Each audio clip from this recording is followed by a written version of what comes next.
Have you ever wondered about the science of losing weight and how that can translate into practical daily tips?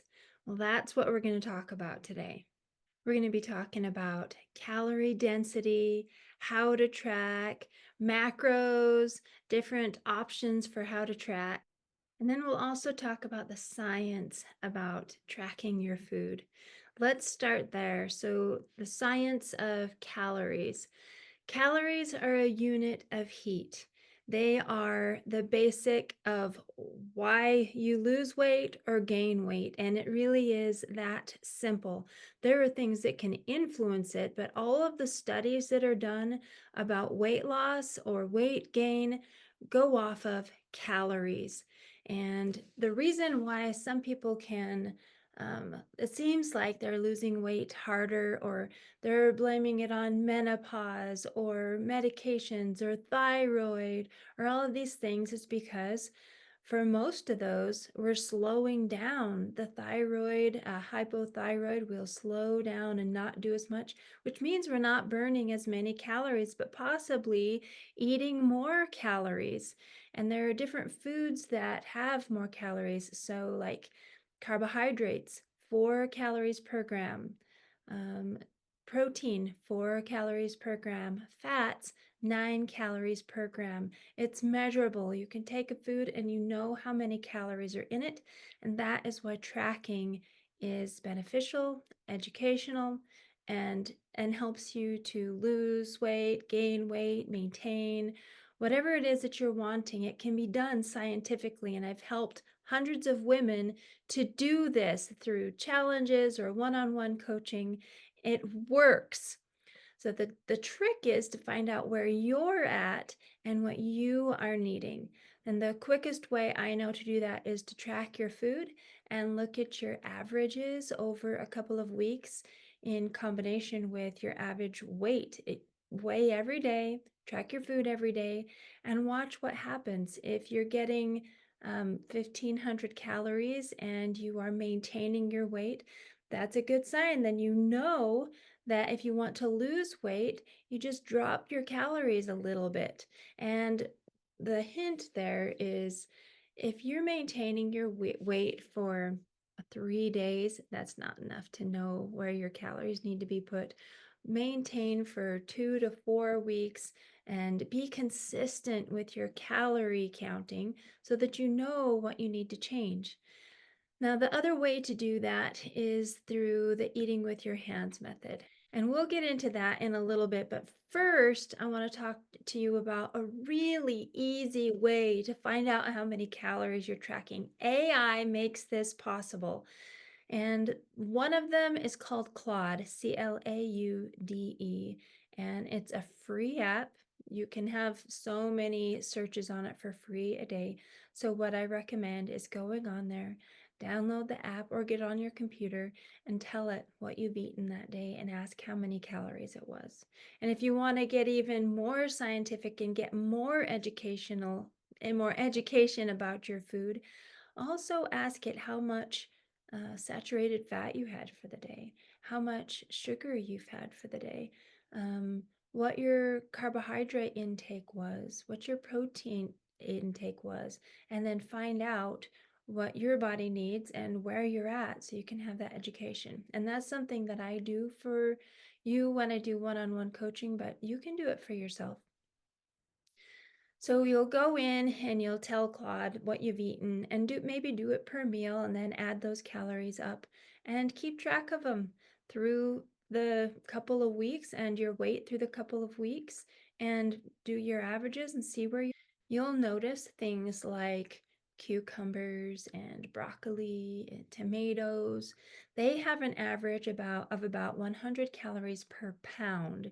So picture a pound of food being 100 calories, a pound of non-starchy vegetables. Then you can look at fruit, an apple or grapes or peaches, your favorite fruit. They will add up to about 300 calories per pound. So you can start to see where I'm going with this. Then you look at oil. Now picture a pound of oil. That's a lot of oil, but 4,500 calories per pound about.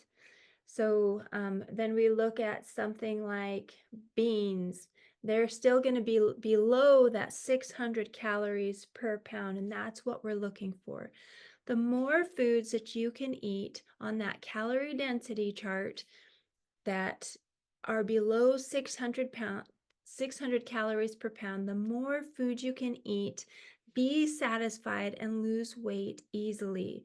So we're looking at things like beans, whole grains, fruits, vegetables, root tubers. So these foods are going to fill you up and help you to um, lose weight easily if that is your goal. Now we'll talk about eating with your hands. Here are the basics. For you, you're going to look at your hand and base your plate, your balanced plate off of these. So we're looking for 2 to 3 balanced plates, and I would start with 3 when you're beginning. And it's going to look like your palm, which is the thickness and the width and the height of protein. And that's going to give you about what you need if you're having 3 meals a day. And you're going to have a cupped hand of carbohydrate, a thumb of fat, and 2 fists of veggies or 1 of fruit. If you do this, you will have about 1,500 calories. And that's a pretty good place to start. But if you find that you're starving, do another meal. And then over time, this is how you track using your hands. You'll be consistent and have your 3, maybe 4 balanced meals per day, and then write down what you've been eating, and then write down your weight and look over the couple of weeks and see what your weight has done over those couple of weeks. And if you've gained, then you know you need to have less eat with your hands balanced meals. And you can start by just one of the meals, just have the protein and veg, plus your other balanced meals. Um, and see what happens there. So you'll slowly back off on what you're having. But the thing that I would take off, if you're having 3 balanced meals and you're noticing that you're maintaining but you're not losing, then one of those meals, take the carbohydrate off. Protein is the essential um, macro because our bodies don't make it. Our bodies can make carbohydrates, and there's fat in everything that we eat, even our vegetables. So we're getting what we need there, but we can't manufacture protein. So if you're going to take things off of a meal, you could take the fat off, you could take the carbohydrate off, but leave the protein and the veggies. The veggies, because you can eat so many of them, your body needs that fiber, and you're hardly getting any calories, and then leave your protein. So then you're having 2 balanced meals plus your protein and veg meal.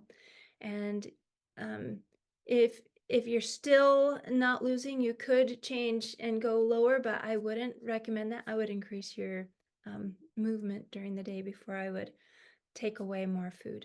So you'll just watch your consistency of how many meals you're eating a day, and you're consistently weighing, and you see what you need to do. It's really, really simple. So this week, start tracking your food. Either track it in an app or find Claude and tell it everything you've eaten and start tracking how many calories you've had during the day, or eat with your hands, or even better, eat with your hands and then use Claude to see how many calories you're getting. So you get that education, and start today.